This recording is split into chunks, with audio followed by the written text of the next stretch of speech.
Hello Realtors, my name is John Smith. I'm here at the SCR office, the South Carolina Realtor office in Columbia, South Carolina.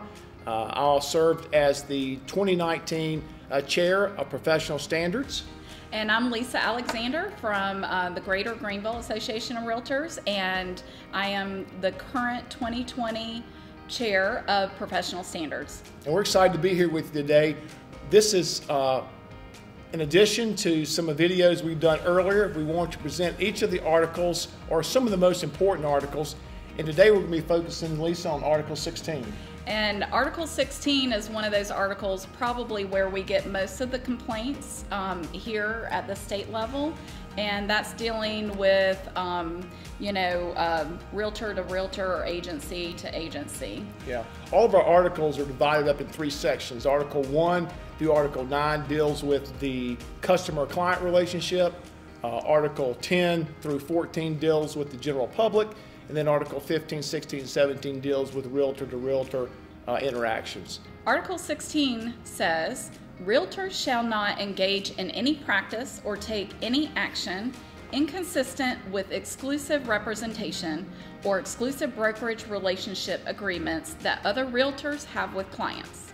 So Lisa, that's a great article. That's probably one of the articles we see more on hearing panels. And certainly our goal is not create hearing panels. Our goal is for agents to work these things out, with their brokerages among themselves. But if it does get to us, we want to look at it objectively and make a good decision. But this particular article emphasizes that you cannot contact another client or a client if they're already under exclusive representation with another brokerage.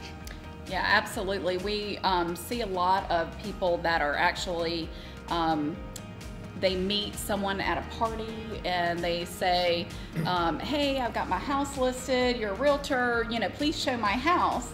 And that's where it needs to end. It doesn't need to go into, well, are you happy with your realtor? You don't, once you hear that it's listed with someone else in an exclusive agency agreement, you need to zip it and just be done with that conversation. I mean, you can say, hey, I'd be happy to show your house, but you do not solicit that listing agreement away from a client. Yeah, exactly right. One of the things we see often is that there are some unhappy clients out there, sellers who might say, well, I don't feel like my agent's doing a good job. I feel like they're not answering my phone calls, and I'd like to get out of the agreement.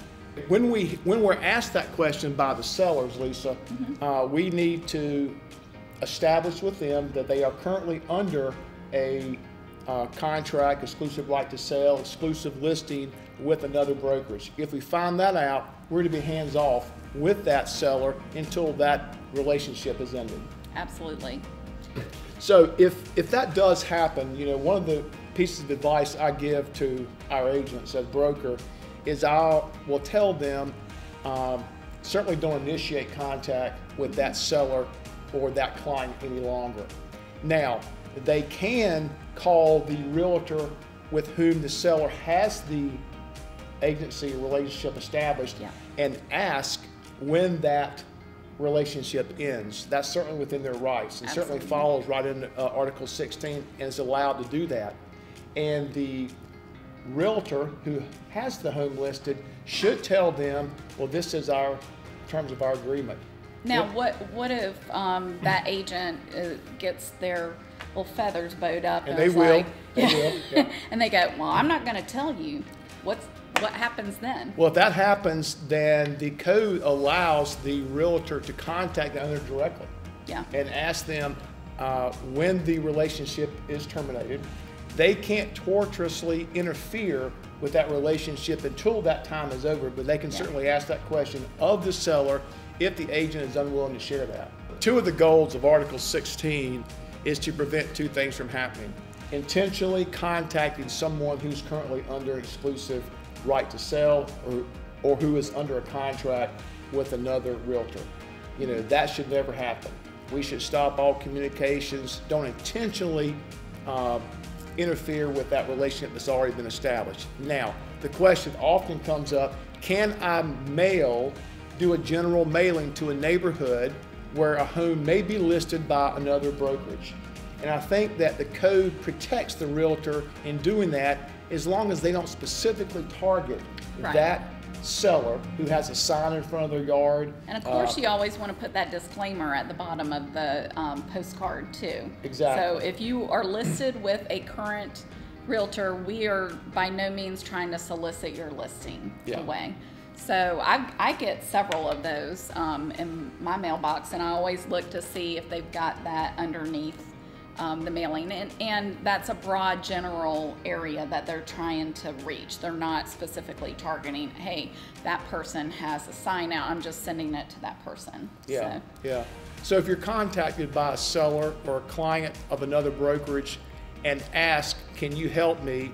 I think the first thing for you to do is go to your broker, explain to him or her what's happening, and then certainly be hands-off until that relationship's terminated. Yeah, absolutely. Yeah. Another situation we've had recently is, say a buyer's agent is showing listing agents property, and one of the case studies actually says that the buyer's agent actually went to the listing agent and presented a contract, and then they proceeded to ask the listing agent to reduce their commission in that process. And that is basically that buyer's agent interfering with an exclusive agency agreement, and that is found in violation of Article 16 Yeah, because typically those agreements are determined by the brokerage and the client.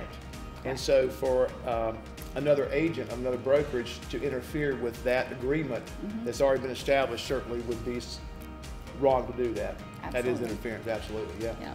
Thank you for joining us today. That is Article 16, some good things in there. Of course, there's a lot of things that might be involved still with Article 16, but that kind of hits the biggest part, Lisa. And I hope y'all are getting a little bit of information from us today, and hopefully you will take these examples that we've given you and take them forth in your business, and just be professional and ethical and follow the National Association of Realtors Code of Ethics. You know, the code basically is a golden rule. Absolutely. You do unto others as you would have them do unto you. And that's what the 17 codes of the Code of Ethics talks about. Treat others like you want to be treated. And that's our goal. Yeah, and our goal here at the South Carolina Association is basically to up our professionalism. We want realtors to have act professional in all of their dealings with customers, with other realtors, and that is our 2020 goal for professional standards this year. Keep an eye out next week. We'll be back with an additional article or 2 or 3. It depends on how many Lisa let me do with her. And but we're excited to be doing this, and hopefully that you will learn something. We've learned something by focusing and looking again at our codes of ethics like we do every time. Yeah. Thank y'all.